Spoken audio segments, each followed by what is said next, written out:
Noches, queridos hermanos, hermanas, amigos y amigas que nos sintonizan a través de nuestro canal de Facebook, Casa de Dios Lomas de Tejeda. Buenas noches a todos. No sé ustedes, pero nosotros nos vamos a tomar un café. Este es su programa, Un Café y Una Sola Fe. Eduardo, buenas noches. Buenas noches, mis queridos hermanos, pastor, hermano José Manuel, mis hermanos que nos están viendo por medio de esta transmisión. Dios les bendiga. La semana pasada no estábamos aquí, pero hoy estamos aquí, gracias a Dios. Dios les bendiga y bienvenidos. Amén. Que Dios los bendiga. Qué bueno que ya están empezando a conectar. Esta noche tenemos un tema muy importante donde juntos vamos a aprender de la palabra de Dios. Te invitamos, tú que te estás conectando, para que participes. ¿Tienes alguna duda, alguna pregunta sobre este tema? Puedes mandar tu comentario y aquí con gusto te vamos a ayudar.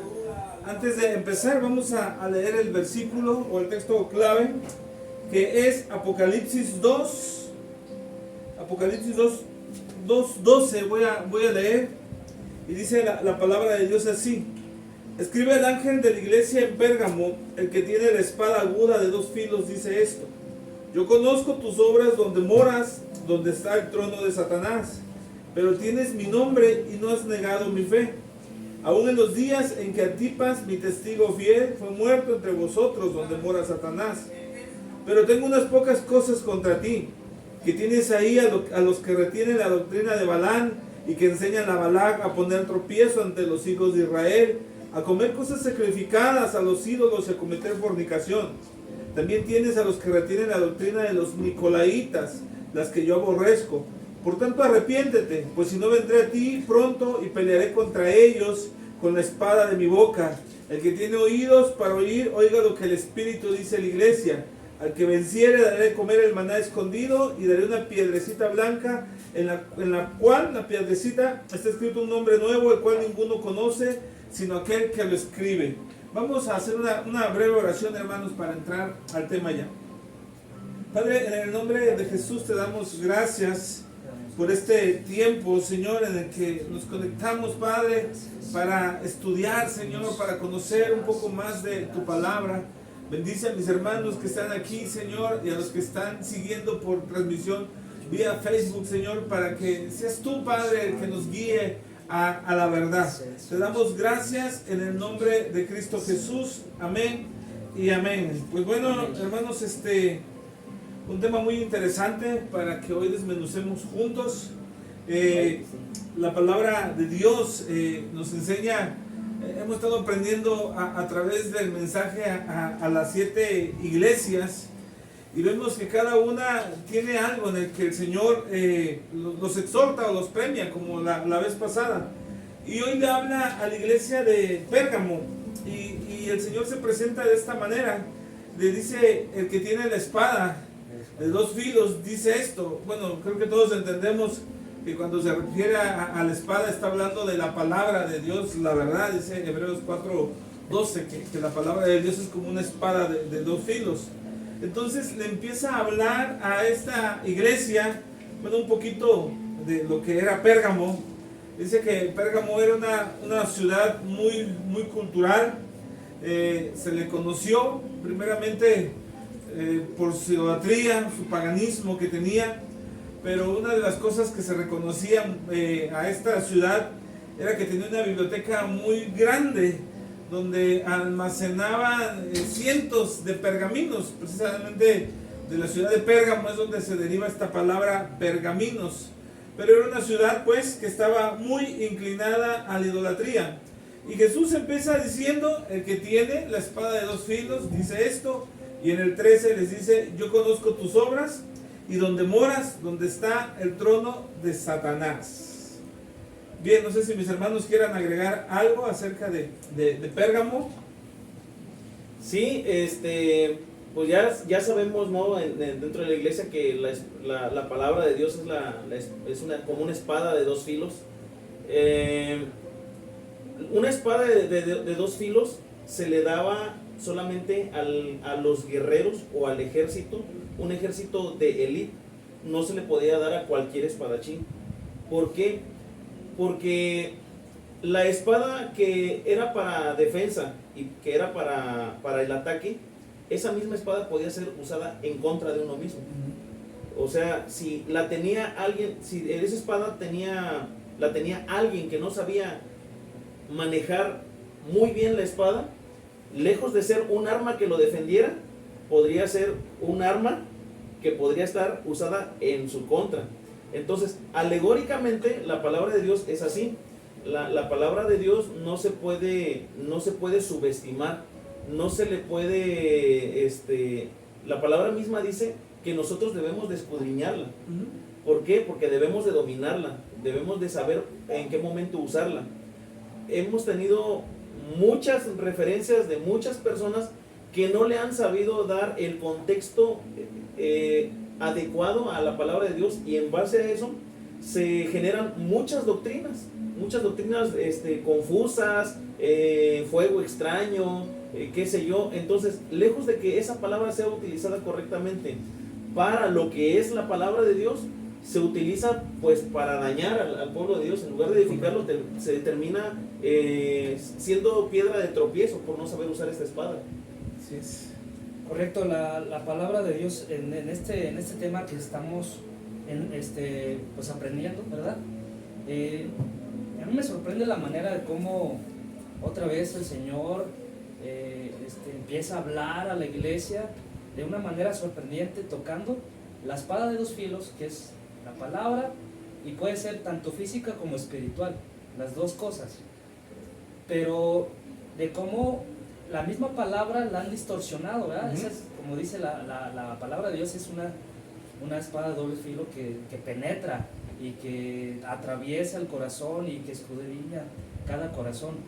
Pero cómo Dios empieza a estudiar a esta iglesia y empieza a revelarle lo que tiene. Entonces Dios empieza a exhortar de una manera sorprendente, porque a Dios ya no le dice a esta iglesia: tengo una cosa contra ti. Dice: tengo unas cosas. Son varias cosas que ahorita vamos a ir desglosando, y que más aparte Dios exhorta y da palabra, y al final da una promesa. La recompensa. Sí, Jesús nuevamente, como en las otras iglesias, les dice: yo conozco tus obras. Lo volvemos a recalcar, delante de Dios no podemos ocultar nada. Él conoce todo lo que hacemos a la perfección, sea bueno o sea malo. Pero hay una palabra, porque dice: yo conozco tus obras y donde moras, o sea, donde habitas. Dice: donde está el trono de Satanás. Bien, investigando un poco acerca de esto, al principio dije que esta ciudad era una ciudad que estaba volcada al paganismo, que tenía una idolatría muy fuerte. Y en esta ciudad se adoraban, el Señor le llama así el trono de Satanás, porque se adoraba a 5 deidades muy fuertes en esta ciudad. Uno de ellos era al dios Zeus. Tenían su altar al dios Zeus. Después tenían a la diosa Atenea, que era la diosa de la sabiduría. Después adoraban a Dionisio. Dice que era el dios del vino. Y en ese templo había muchas sacerdotisas, pero al final eran prostitutas. Estaba otra deidad que era Esculapio, que era el dios de la salud, que su símbolo es la serpiente, la vara en la serpiente, así como Moisés en el desierto. Dice que mucha gente llegaba al templo y se quedaba ahí a dormir esperando una sanidad, un milagro.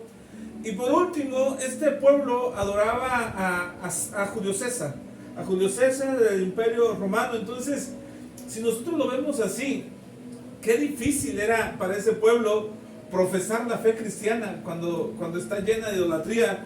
Yo creo que aquí con mis hermanos, si para nosotros que vivimos en una ciudad o en un pueblito muy arraigado a sus tradiciones, a veces es difícil seguir los caminos del Señor, más cuando vemos las fiestas patronales, ¿no? Que mucha gente se volca a la idolatría, y a veces uno dice: ¿cómo es posible que no conozcan la verdad? Pues bueno, este pueblo, esta ciudad de Pérgamo estaba de esa manera. estaban tan enfocados a la idolatría que realmente el que profesara la fe cristiana lo hacía ahora sí con toda la fe en el Señor Jesucristo. Me imagino los ataques que vivían a diario este tipo de personas que aceptaban vivir para Jesús. Me sorprende porque dice que habla del trono de Satanás dentro de la ciudad, ¿no? Entonces quiere decir que Satanás reinaba. O sea, me sorprende porque en esta ciudad no estaba Dios, estaba Satanás y reinaba el pecado, ¿sí?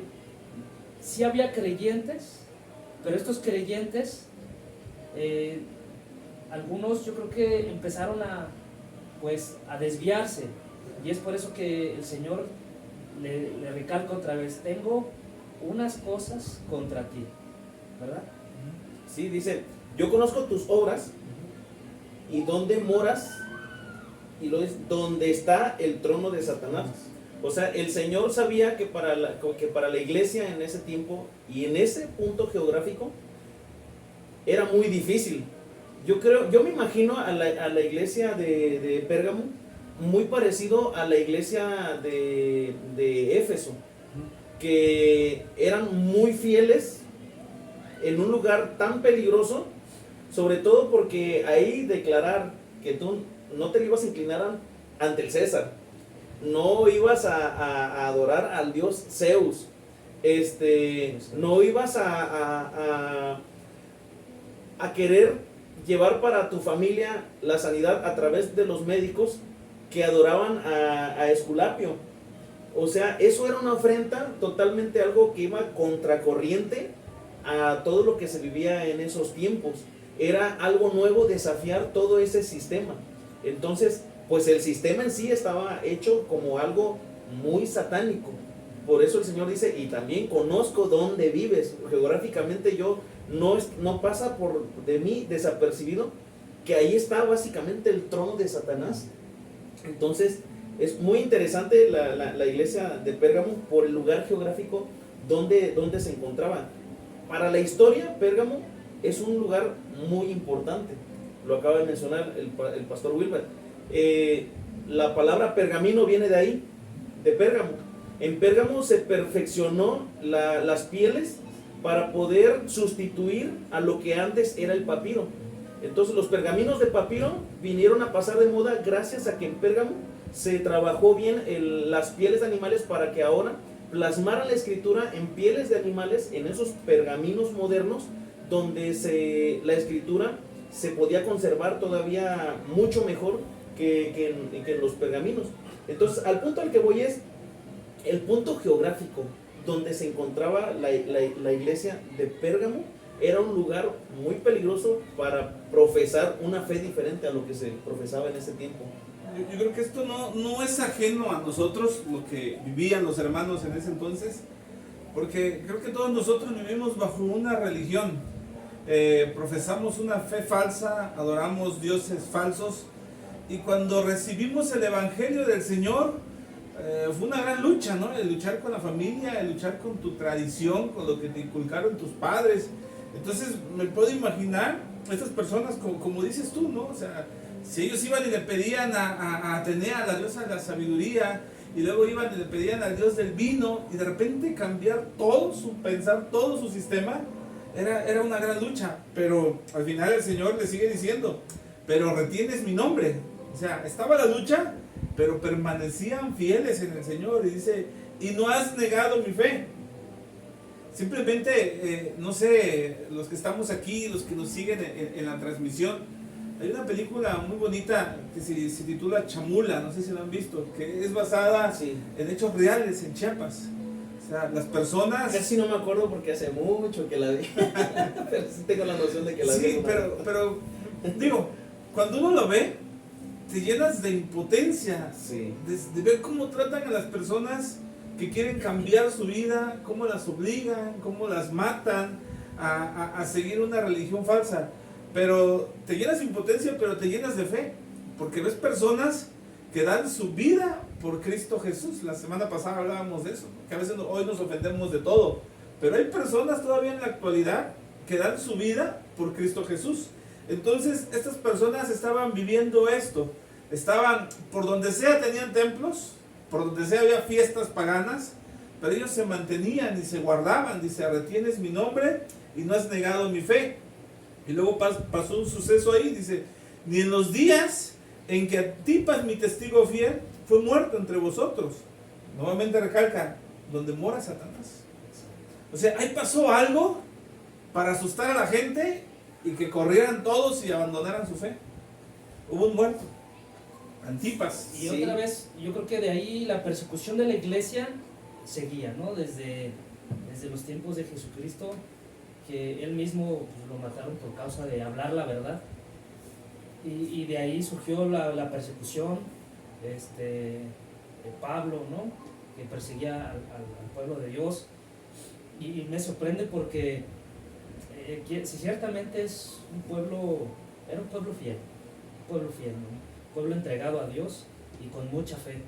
Porque algo que a mí me sorprende, que una persona que no tiene fe está muerta espiritualmente. Pero cuando una persona tiene la fe en Dios bien firme, aunque, o sea, pase lo que pase, tengas lo que tengas, tu fe en Dios no va a dejar de ser. Entonces esa fidelidad era lo que Dios veía en este pueblo. Y a mí me llena de mucha alegría de que había pueblo fiel y que hoy en día sigue habiendo pueblos fieles, cristianos fieles. Hoy en día en esta ciudad no vivimos persecución, ¿no? como en los tiempos antiguos, pero aún no se nos dice, ¿sabes qué? Niega tu fe y vivirás. Hoy vivimos en la gloria, vivimos por la misericordia de Dios. Pero pongamos a pensar, hermanos, ¿qué pasaría si algún día nos dijeran, niega tu fe y vivirás? Algún día tendrá que pasar. Yo creo que ahorita todos decimos, yo no negaría a Jesús, porque no lo estamos viviendo. Exacto. Pero en ese momento. Exacto. Ahorita vemos la situación de las vacunas. Si no tienes las vacunas, no puedes entrar a algunas ciertas áreas, ¿verdad? Pero en aquellos tiempos, si no tienes el sello, no vas a comprar, no vas a entrar, no vas a poder salir. Es un pequeño ejemplo a pequeña escala de lo que pudiera detonar, ¿no? Después en una tribulación. Exacto. Yo una vez en una predicación le decía a los hermanos, ¿no? ¿Qué hiciera usted si estuviera en los tiempos de Jesús cuando estuviera crucificando? O cuando le iban a sentenciar. Yo me imagino que muchos de nosotros estuviéramos, crucifíquelo. Ahorita decimos que no, pero ya el vivir el tiempo a veces cambia todo, ¿no? Y más cuando está en peligro tu vida. Y a veces no solamente tu vida, sino la vida de tu familia.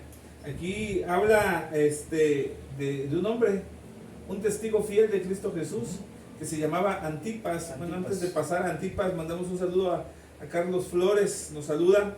Y a los hermanos que nos siguen, te invitamos a que participes. Si tienes alguna duda, algún comentario o alguna aportación sobre este tema, háznoslo llegar, por favor, y con gusto lo atenderemos. Bien, la Biblia dice pues que hubo una muerte horrorosa de un hijo de Dios, de un cristiano, de un hombre fiel, que permaneció fiel a Jesús hasta la muerte y no lo negó.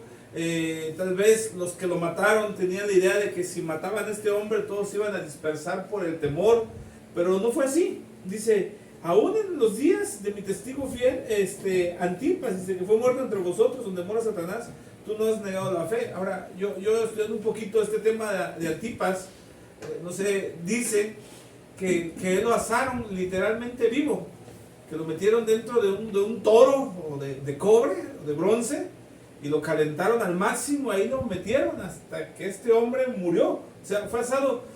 Imagínate el tormento, imagínate la gente, ¿no? Yo me pongo a pensar, yo digo, es un siervo de Dios, y va a pasar lo mismo que pasó con Sadrach, Mesach y Abednego en el horno de fuego, pero no fue así. Este sí se murió, no se prendió todo, este sí fue quemado. Entonces, la fe de las personas que vieron eso, a lo mejor muchos dijeron, ¿y dónde está el Señor? ¿Por qué no actuó como actuó en el Antiguo Testamento? ¿Por qué no lo rescató? ¿Por qué permitió que muriera quemado? Pero realmente los pensamientos de Dios nunca los vamos nosotros a entender y todo lleva un propósito. Sí, así es. De hecho, hay doctrinas modernas, o no tan modernas también, que se les enseña a la gente de que si le rindes tu vida al Señor, pues todo te saldrá bien, todo será felicidad, color de rosa, la vida, Se va a hacer uno guapo. Sí, así es. Entonces, pues uno va detrás de esas doctrinas, ¿verdad? Para hacerse más guapo.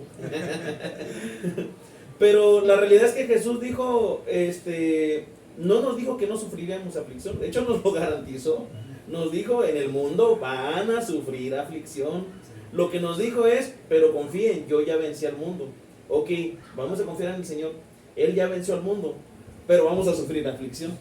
Entonces, la aflicción no tiene como que ciertas limitancias para la vida de uno. O sea, uno puede morir de muerte natural o puede morir de la manera más trágica. Puede morir de una enfermedad o puede morir por alguna injusticia de algún impío. Puede uno ser víctima de alguien que solamente por un odio irracional nos llegue a afectar de una magnitud que nos puede cambiar la vida o hasta quitar la vida de manera injusta. Y aquí es donde pudiéramos nosotros decir, Señor, pero pues si nosotros somos tus hijos, ¿en dónde está tu protección divina? Pero realmente vemos desde los primeros cristianos que ellos estaban preparados para morir de la manera que se le presentara.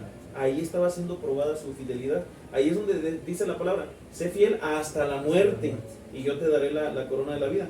Y no fue la excepción para la iglesia de Pérgamo, así como la iglesia de Esmirna, que padecía aflicción y padecía pobreza, y todavía el Señor le dice, pero todavía Satanás los va a perseguir y los va a mandar a la cárcel por 10 días y los va a probar.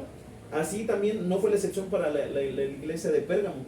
Ya vivía en aflicción, estaba en un lugar muy difícil y pues vaya, su fidelidad era probada y ellos, a pesar de todo lo que había en su entorno, ellos eran fieles hasta la muerte. Ahora bien, Antipas, creo yo que conocía perfectamente el escrito de Pablo, ¿no? Donde escribe, para mí el vivir es Cristo y el morir es ganancia. Realmente todos vamos a morir, ¿no? La Biblia no nos indica que los hijos de Dios vamos a estar en la cama, vamos a cerrar los ojos. Y en este tiempo hubo muchos hermanos, muchos pastores que murieron de COVID. Sí. Y estuvieron batallando mucho y a veces no lo entendemos, pero al final sabemos para dónde van ellos, que el sufrimiento solamente es pasajero, es temporal nada más, pero lo que nos espera es la eternidad allá con Cristo Jesús. Entonces, este asesinato, creo que vemos en la Biblia que es solamente para amedrentar a los creyentes y dispersarlos y acabar con su fe. El enemigo así actúa con nosotros. Sí. ¿Cuántas veces llega la escasez? ¿Cuántas veces llega la enfermedad? Llega el desempleo, llega alguna situación a nuestras vidas. Pero los que somos nacidos de nuevo, los que tenemos el Espíritu Santo de Dios, sabemos que eso es una catapulta solamente para impulsarnos más a buscar a Dios. El que no cae, y ahí se queda. Cabe resaltar que, o sea, todo lo que pasamos nosotros, cada uno de nosotros, las iglesias de hoy en día, no se compara a lo que vivió Antipas y las iglesias anteriores. Yo recuerdo cuando empecé mi primer empleo, trabajo, cuando se me acusó de ladrón, muchos me decían, hermano, pero ¿qué pasó esto? Yo decía, es que pasó esto, no fue error mío. Y cuando te apuntan por ratero, tú dices, Dios mío, ¿qué pasó? ¿Dónde estás? O sea, ¿por qué a mí? ¿Por qué me pasa esto? ¿Por qué me corren del trabajo? No tengo trabajo, no tengo para la leche de mi hijo, no tengo esto, no tengo lo otro. ¿Por qué a mí? ¿Por qué me pasa a mí? Pero vamos otra vez, no se compara nada lo que vivieron estos grandes hombres que dieron su propia vida para que el Evangelio de Dios creciera y el Evangelio se esparciera por muchas partes.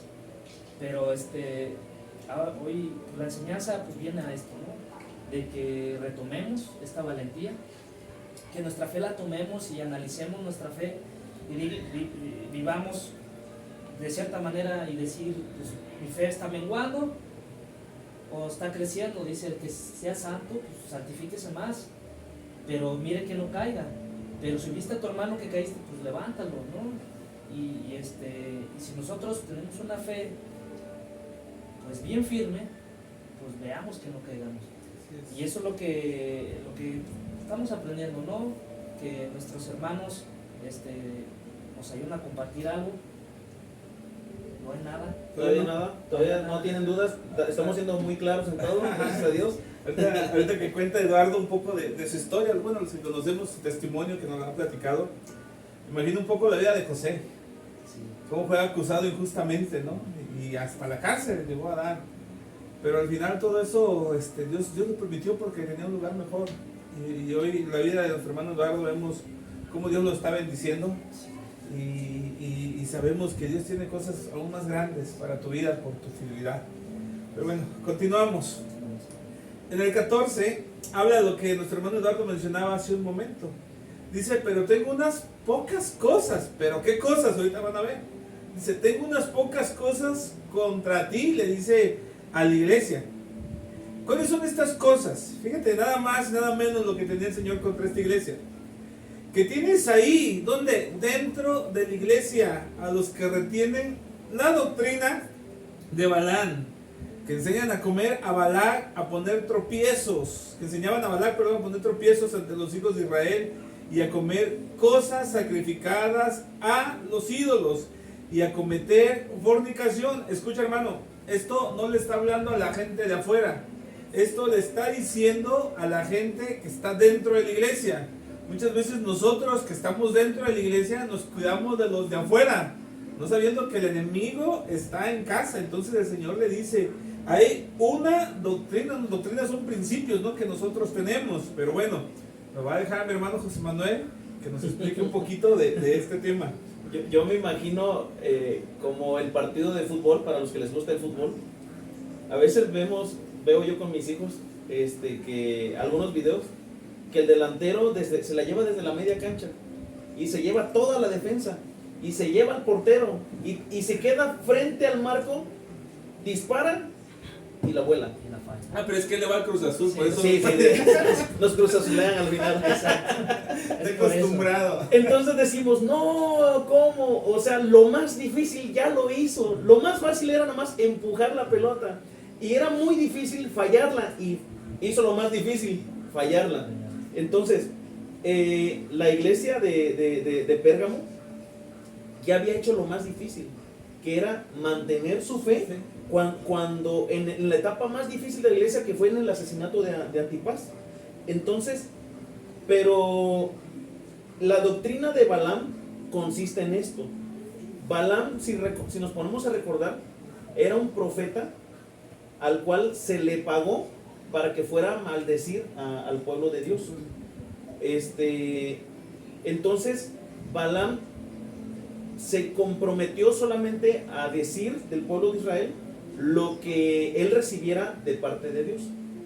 Entonces, en lugar de maldecir al pueblo de Dios, lo bendijo 3 veces. Entonces, hasta ahí Balaam quedaba como el héroe de decir, es el bueno de la película. Pero después vemos en el libro de Números que como no funcionó esa estrategia para derrotar al pueblo de Dios, Balaam fue el asesor para hacer caer al pueblo de Israel de otra manera. No podía ser maldiciendo, lo que era el don que tenía Balaam, de maldecir o bendecir a un pueblo, pero le enseñó al rey enemigo de Israel una estrategia para hacerlo caer de manera sutil, que ellos ni se dieron cuenta. Y una de esas estrategias que utilizó fue que las hijas de los pueblos se acercaran a los jóvenes del pueblo de Israel para seducirlos. Recordemos que en ese tiempo el pueblo de Israel se encontraba en el desierto, se encontraba peregrinando.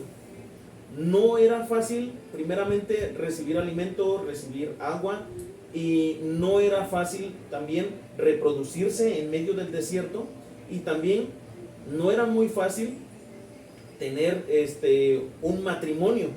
O sea, nada de lo que hubiera en esos tiempos era fácil.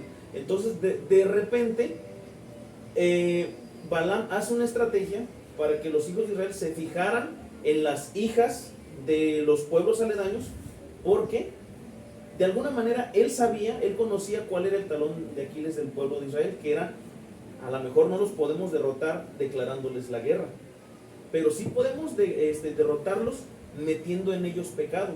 Cuando en ellos se les meta pecado, entonces ellos van a ser debilitados ni siquiera por nosotros, por su mismo Dios, porque ellos van a haber quebrantado los estatutos de su Dios.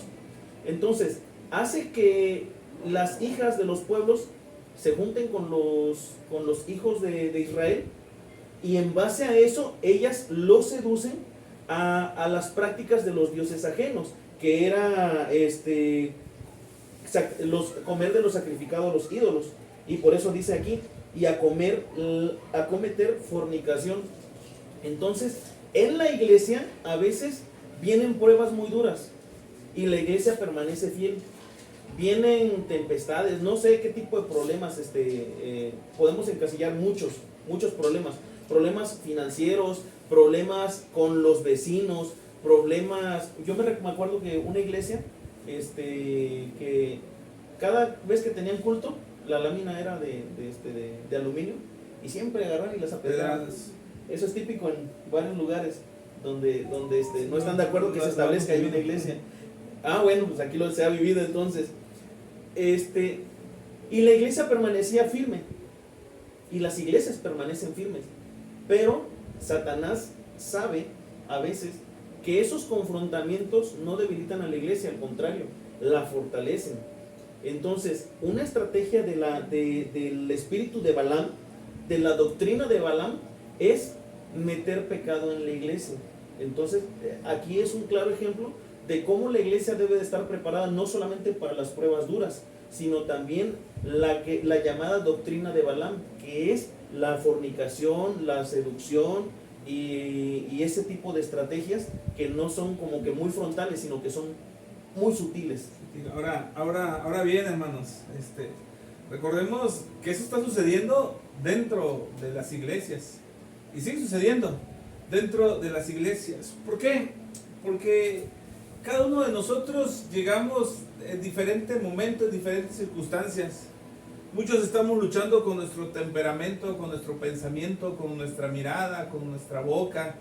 Y a veces cuando llegamos a una iglesia y está una doctrina así muy light, como que nos da la libertad para hacer pecar. Por eso la palabra de Dios dice: tengo unas pocas cosas contra ti, iglesia, que tienes ahí dentro de tu iglesia.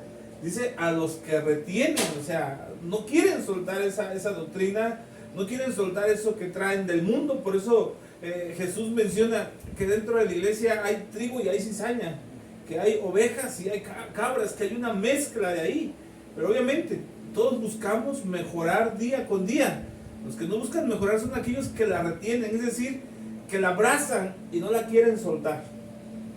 Yo creo que también buscamos la comodidad a veces, ¿no? O bueno, puede haber que busquemos la comodidad donde apapachen lo que estás haciendo, que apapachen tu pecado, que no digan nada de lo que estás haciendo, que está bien lo que estás haciendo, ¿sí? Que porque David tuvo muchas mujeres, pues yo también, ¿no? Yo también voy a tener de muchas y las voy a llevar todas a la iglesia y las voy a evangelizar muchas, yo creo que, y hay iglesias yo creo que existen de esa misma manera, porque apapachan ese sentido, ¿no? Digo, es que el hermano diezma de lo mejor, ¿no? ¿Y por qué le voy a decir?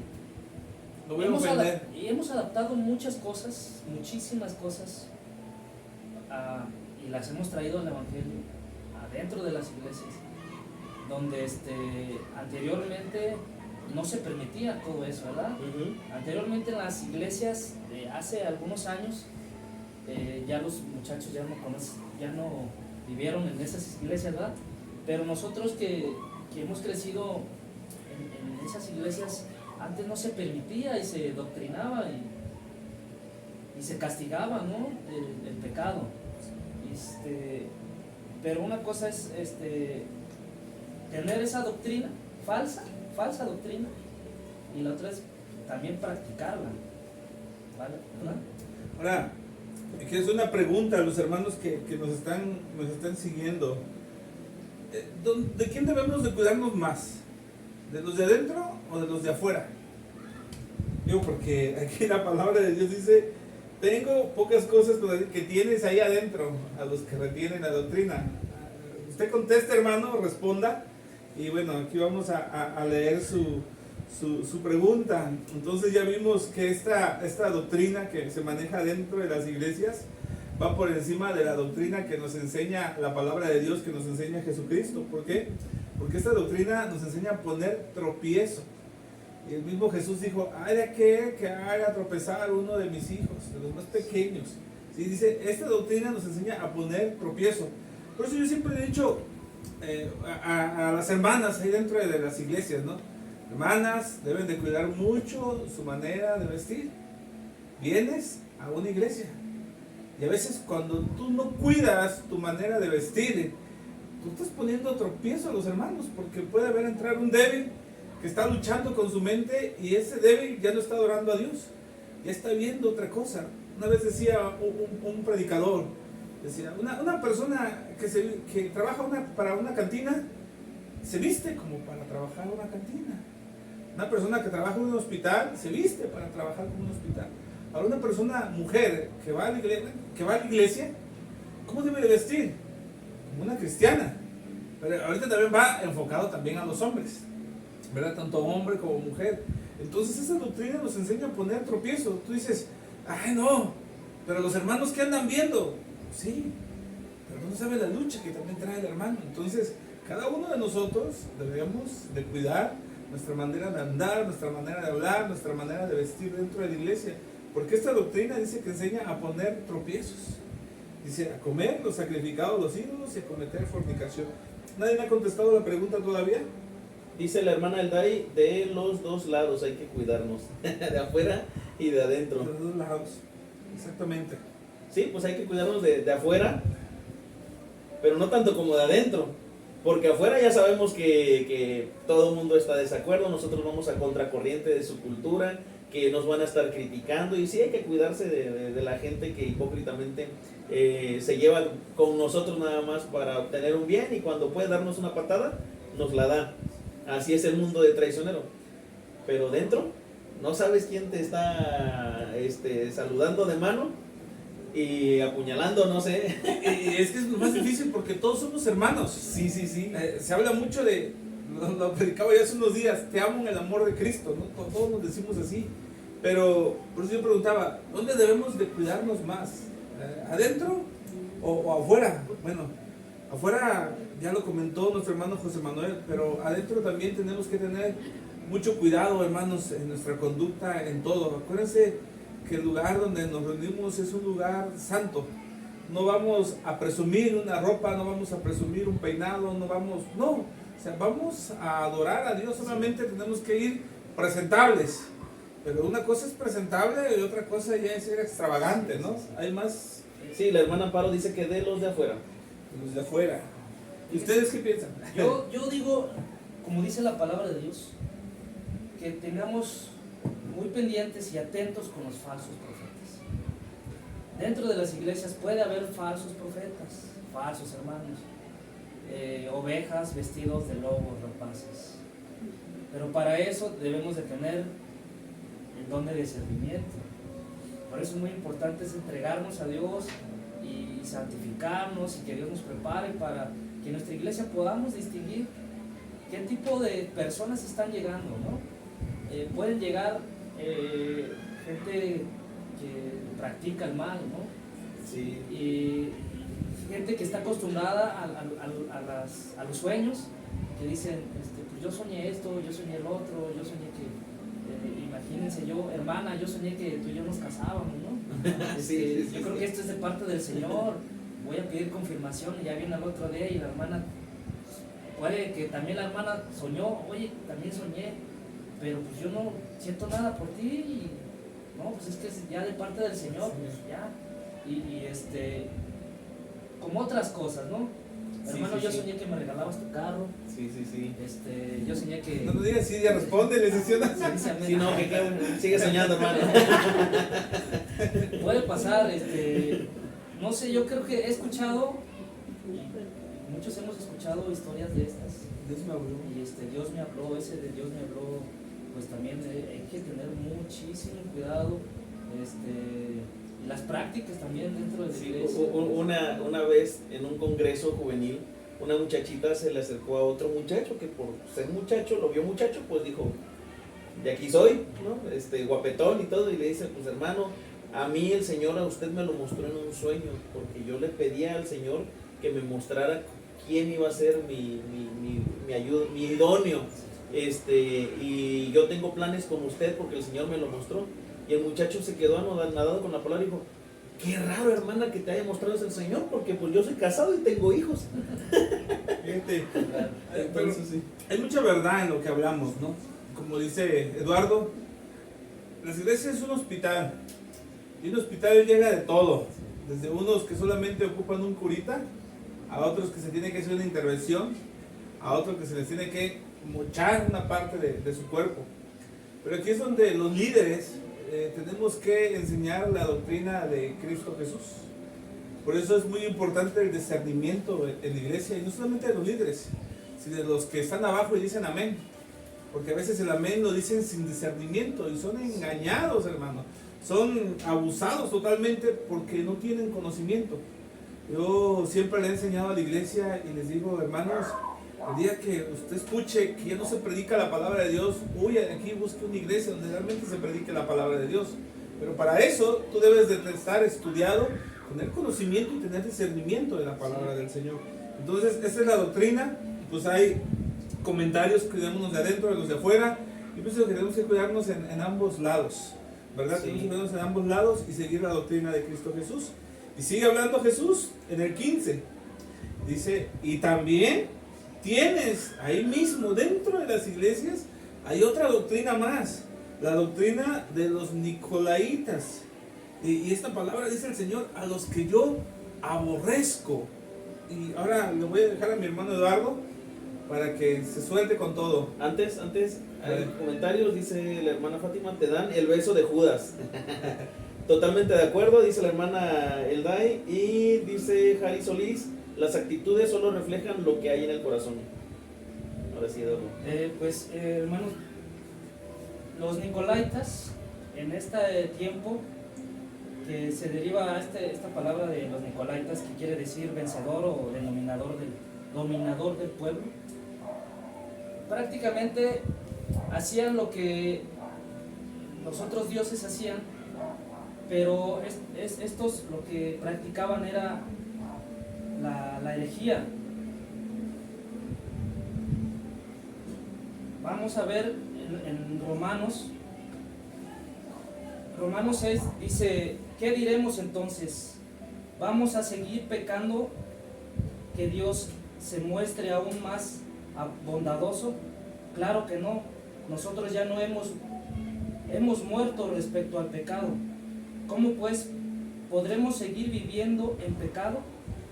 ¿No saben ustedes que al quedar unidos a Cristo Jesús en el bautismo quedamos unidos a su muerte?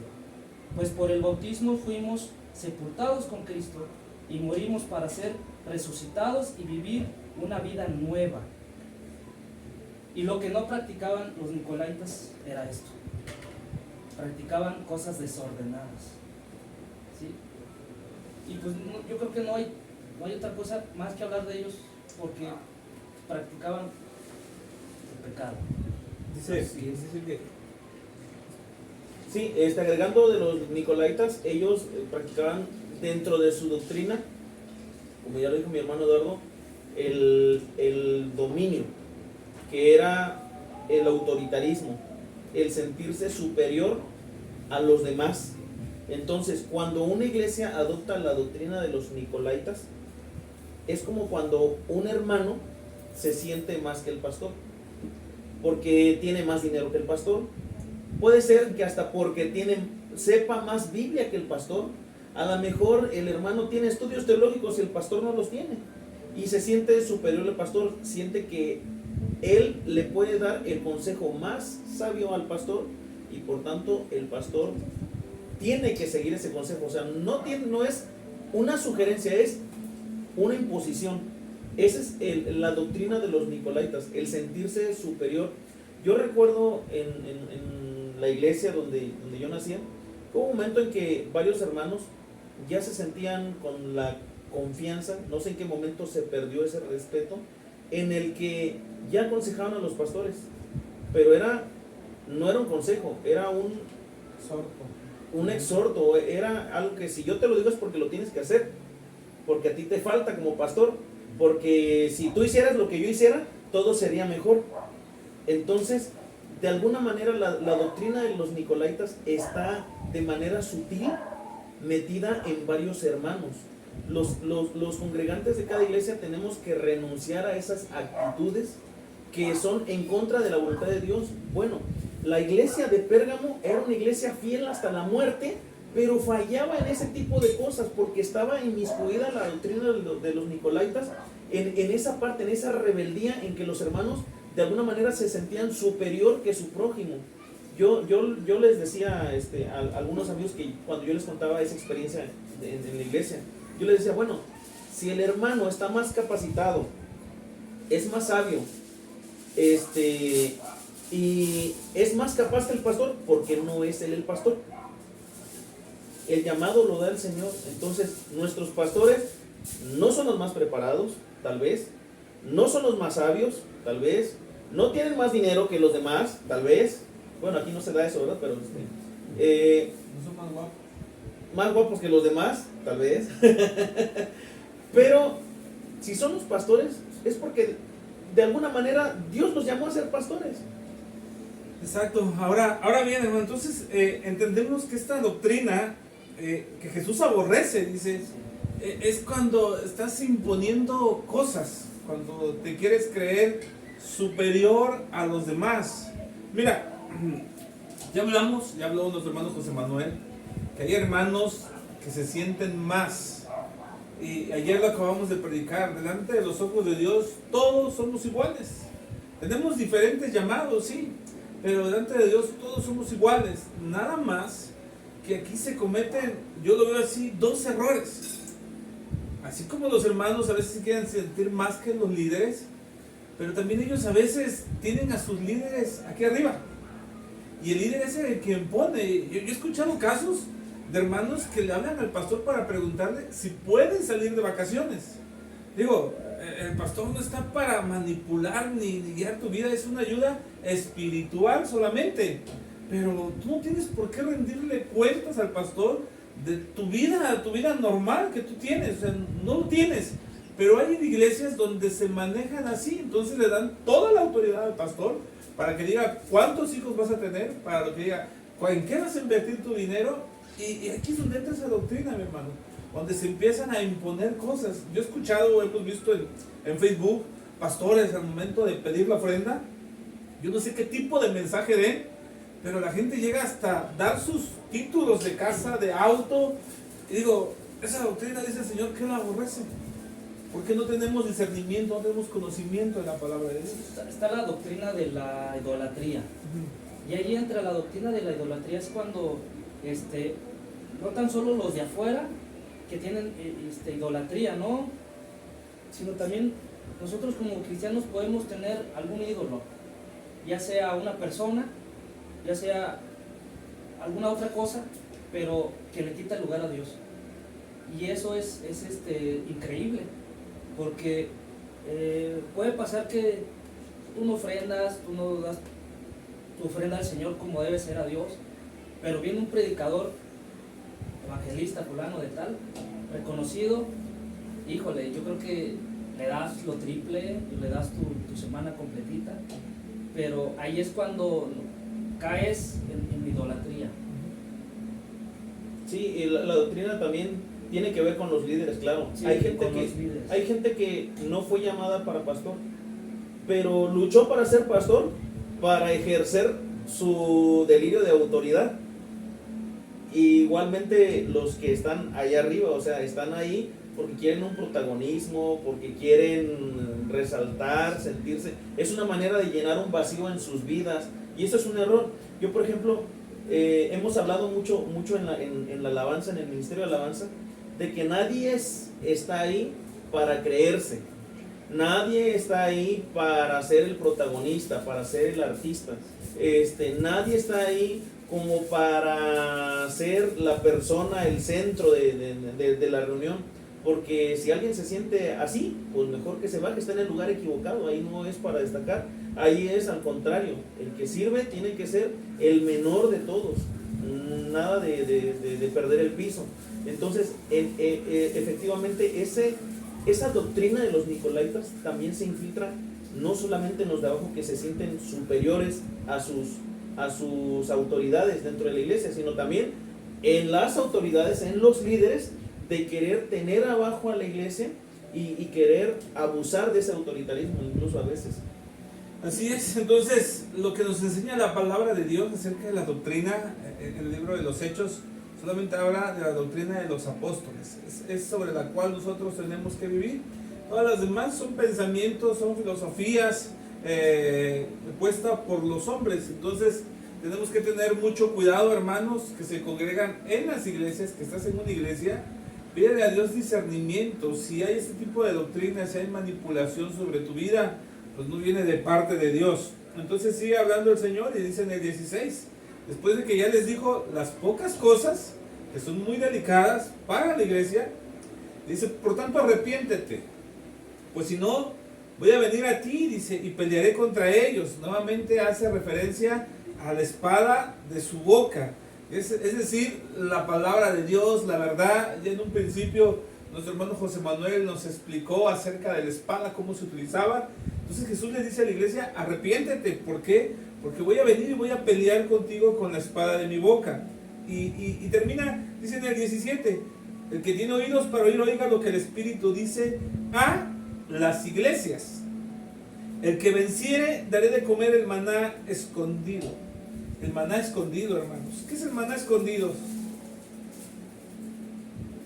Pues bueno, primeramente el maná, no el escondido, sino el maná, era la provisión sobrenatural de Dios. En el desierto no había alimento y no había una forma de que cayera alimento del cielo, ¿verdad? A veces decimos, ¿qué piensas que el dinero cae del cielo o qué? Bueno, pues en este caso el alimento caía del cielo de una manera sobrenatural. El maná jamás existió en otro tiempo, más que en esos tiempos de provisión. Dios se encargó de proveerles alimento suficiente y vasto al pueblo de Israel. Entonces, esto es lo que representativamente, como ya no existe el maná, porque fue en esos tiempos, hubo un momento en que dejó de caer maná, porque ahora el pueblo de Dios ya había entrado a la tierra prometida y ya se iba a alimentar ya no de lo sobrenatural, sino de lo natural, de lo que había en abundancia en esa tierra, según la promesa. Entonces, en este tiempo de la persecución, el Señor le dice a la iglesia que al que venza todas esas pruebas, porque ya había sido probada la iglesia, ya había sido fiel hasta la muerte, pero faltaba echar fuera esas doctrinas erróneas, esas doctrinas falsas que estaban haciendo caer a la iglesia.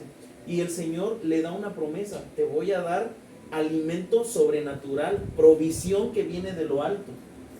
Entonces a eso se refiere al maná escondido.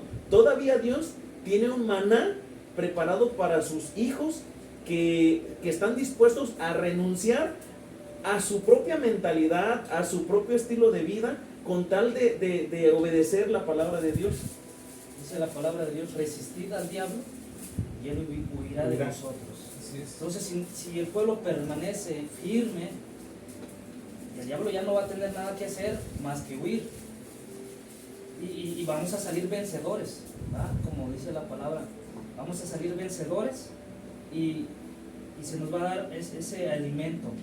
Es un alimento que viene de parte de Dios. A mí me sorprende otra vez cómo nosotros pues, tenemos que trabajar para buscar el alimento. Tenemos que buscarlo de cierta manera para llevar el alimento a casa. Pero en aquellos tiempos tenía que llover maná del cielo, sin necesidad de trabajar. pero la condición era de que el pueblo pues tenía que hacer ciertas cosas. Ahora Jesucristo nos dice que salga vencedor, va a ser de la misma manera, pero les va a dar pan, les va a dar ese maná, pero es un maná espiritual, ¿sí? Sobrenatural, que es muy bonito ya. Y ahí el Señor ya empieza a decirle al pueblo, ¿sabes qué? Tienes esto, tienes lo otro, el pecado, la idolatría, las doctrinas falsas, pero tienes que salir vencedor, ¿verdad? Quítalos de ti y te daré la recompensa que yo tengo para ti, pero tienes que quitarlo. Entonces, bueno, seguimos leyendo. Algo que me sorprende, para conocer la Biblia, tenemos que tener estudios, tenemos que tener conocimiento, tenemos que ir hasta la historia, a veces secular, para entenderle un poquito. Y Jesús, cuando habla de las parábolas, por ejemplo, habla de una manera para que la gente entienda. Por ejemplo, cuando dice la parábola del sembrador, mucha gente sembraba y pudo identificar perfectamente de lo que hablaba. Yo no sé si en este momento Jesús nos quisiera dar alguna revelación a nosotros tres. Para los que no saben, los tres trabajamos en plataforma de Uber y Didi. Entonces tal vez nos diera un mensaje referente a lo que nosotros hacemos a diario en nuestro trabajo. Sería la parábola del chofer. La parábola, para que le pudiéramos entender. A lo mejor nos diera una parábola, no sé, de un viaje, qué sé yo, y los tres los íbamos a entender a la perfección, porque es a lo que nos dedicamos. ¿Por qué te digo esto? Porque lo siguiente dice: y le daré una piedrecita blanca, y en la piedrecita escrito un nombre nuevo, el cual ninguno conoce sino aquel que lo recibe. La historia secular dice que había competencias, los competidores romanos. Cuando alguno de ellos salía vencedor, ganaba alguna competencia, se le daba una piedrecita, vamos a llamarle personalizada, con su nombre. Esa piedrecita, por ser vencedor, por ser ganador, le daba derecho a participar en eventos especiales o banquetes de prestigio. Entonces, cuando Jesús habla acerca de una piedrecita, los que estaban ahí entendían perfectamente a lo que se refería. Es decir, tú vas a competir una carrera, José Manuel. Vamos a competir los tres. Pero si tú ganas, tú vas a tener una piedrecita y ahí viene un nombre. Y con esa piedrecita tú vas a poder entrar a los lugares más prestigiosos, vas a estar con las personas de más alto rango. O sea, tienes un privilegio por salir ganador. Por eso el Señor les dice así. Sí. Es como cuando Cruz Azul ganó la final y le grabaron el nombre de campeón a su trofeo. Entonces la piedrecita era... Bueno, ya terminamos. Porque ya está acostumbrado a recibir tantos campeonatos. Dice la palabra de Dios: Jesús dijo: yo soy el pan de vida, y el que viene a mí no tendrá hambre, y el que en mí cree no tendrá sed jamás. Hablando del pan. Pero hablando ahora de la piedra, yo les decía en una ocasión a unos jóvenes: Cristo es la roca. Y a veces nosotros podemos ver tantos diamantes que existen, pero que se te da una piedra preciosa. Es un regalo que Dios le da, una piedra hermosísima a cada uno de nosotros. Yo les dije: imagínate que Dios te diera ese regalo, porque es la misericordia de Dios. Es un regalo inmerecido, porque no lo merecemos, pero por su amor y su misericordia nos da un regalo. Entonces yo les comentaba, esa piedra, imagínate que Dios te la regala, ¿sí? Pero la tienes que cuidar, ¿sí? Porque hay quien te la puede robar y tú la puedes perder. Sin cambio, si nosotros la cuidamos, ¿sí? La cuidamos y la atesoramos, ¿sí? Eso cambia mucho. Creo que el Evangelio se refiere a esta piedra, ¿sí?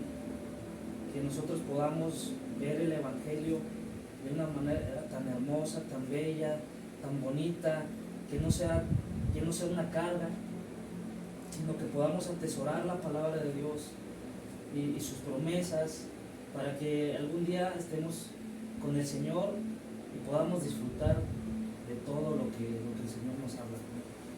Entonces, para finalizar, estamos en una lucha, hermanos, estamos en una lucha constante, donde en esa lucha vamos a experimentar dolor, vamos a experimentar sufrimiento, vamos a llorar, nos vamos a revolcar, pero aquí lo importante es seguir luchando y seguir luchando hasta conseguir la victoria, porque cuando nosotros consigamos la victoria viene una serie de recompensas para nuestras vidas. Obviamente no es fácil, por lo que vivimos a diario, por las doctrinas que se meten dentro de las iglesias, por los tropiezos que están alrededor de nosotros, pero por eso la palabra dice, el que permaneciere, el que sea fiel, el que tiene oídos para oír. Entonces, realmente Jesús cuando habla de la piedrecita, la gente entendió que tenía que estar compitiendo, que tenía que estar luchando, y al final, si eres vencedor, toma tu piedra y goza de los lugares especiales que Dios tiene para cada uno. Por ejemplo, no sé, este ejemplo absurdo tal vez, pero cuando es fin de año, en varias empresas se hacen posadas. Y a veces a algunos nos toca entrar a alguna posada donde están todos los ejecutivos. Y uno se siente como dice, wow, estaba mi esfuerzo de todo el año. Bueno, esto más o menos le decía el Señor a la gente. Le decía, te daré tu piedrecita, y esa piedrecita es un nombre nuevo, el cual ninguno conoce sino aquel que la recibe. Hermanos, la palabra de Dios nos enseña a seguir luchando constantemente, a seguir buscando más las cosas de arriba. Ya lo hablamos en todo este mensaje, no estamos excluidos de sufrimiento, no porque seamos hijos de Dios vamos a salir a trabajar y se nos va a ver el tráfico, no, estamos luchando día con día, día con día, pero hay promesas para aquellos que salgamos vencedores. Digo salgamos porque todos nos estamos esforzando. Podríamos decir, ¿por qué el Señor nos está dando una piedra blanca? ¿Por qué una negra o una... A mí me gusta el color rojo, ¿no? Que el Señor mejor dame una de color rojo. La blanca, vemos que el color blanco representa pureza, ¿sí? Y el blanco representa también, puede representar los dones del Espíritu Santo. Entonces, cuando el Señor nos da una piedra, puede representar que pueden ser los dones del Espíritu Santo, los talentos, virtudes, etcétera. Pero es el regalo más maravilloso que pudiéramos recibir cada uno de nosotros. Algo que viene de parte de Dios es el regalo impresionante. Así es. Voy a leer el último comentario. Dice la hermana Elday: si su pueblo se pone en oración y ayuno y alimentarte no solo de su palabra, sino trabajando en su obra y evangelizar y no dejar sus mandamientos, así no tendremos tiempo de caer o de permitir que uno se enfríe y caiga, o sea uno piedra de tropiezo para otros. Y ese día sí sentirán su presencia en su iglesia, no solo ahí, sino en todo lugar. En pocas palabras, ponte a trabajar, ¿verdad? No estemos de ociosos. Bien, entonces hermano, ahí está la recompensa. Realmente anhelemos, esperemos recibir una piedrecita de parte de Dios como recompensas y no una pedradota en la cabeza por desobedientes. No sé si quieren agregar algo más, hermanos. No, yo nada más, creo que está todo dicho, no hubo preguntas, gracias a Dios, que qué bueno que pudimos llenar todos los aspectos que pudieron haber surgido, pero bueno, pues no dejen de ver un café, una sola fe todos los viernes. Compartan este espacio que creo yo que ha sido muy edificante para los que lo ven, y puede ser edificante también para aquellos que todavía no se dan por enterado de que estamos haciendo este podcast. Compártelo en tu muro de Facebook, compártelo en tu historia de WhatsApp, que llegue a varios. Algo que dijo la hermana aquí, dice, trabajando para su obra y evangelizar. Si no sales a las calles ni a las puertas, pues mínimo utiliza tus redes sociales y compártelo, no perdemos nada. También tenemos contenidos en YouTube y te invitamos, hermano, a que sigas participando y hagamos crecer esto. Realmente nosotros tenemos muchas ocupaciones, cada uno en su trabajo, pero decidimos invertir un buen tiempo para Dios y para tu vida, para que este tiempo sea de edificación para ti. Hermano Eduardo. Pues hermano, pues muchas gracias por estar con nosotros, y respondiendo a la pregunta de nuestra hermana, también yo creo que el testimonio que pudiéramos representar mucho, a veces, muchas palabras o mucha palabrería pudiera ser de más, pero el testimonio que pudiéramos dar a nuestros vecinos, hermanos, familias, el cambio que el Señor ha hecho en nosotros, que somos nuevas criaturas, habla más que 1000 palabras. Entonces, vivamos un testimonio conforme a la voluntad de Dios, y muchas gracias por estar aquí con nosotros, y obviamente pues, seguimos invitándolos todos los viernes en punto de las 8:30. Aquí estaremos aprendiendo de la palabra de Dios. Se acabó el café y bueno, vamos a orar, hermanos, para despedirnos y para que Dios sea bendiciendo tu vida esta noche. Padre, en el nombre de Jesús te damos gracias por este tiempo, por estos siervos, estos varones que tú has puesto en este lugar, Señor, para compartir tu palabra. Sabemos que todo lo que hagamos para tu reino, Señor, tendrá recompensa. Bendice la vida de mis hermanos, Padre, que nos siguen por las redes sociales, Señor Dios. Te pedimos que esta palabra que hemos platicado, Señor, tu palabra, sea de edificación, de enseñanza para cada uno de nosotros. Te damos gracias en el nombre de Jesús. Amén y amén. Que el Señor te bendiga. Buenas noches.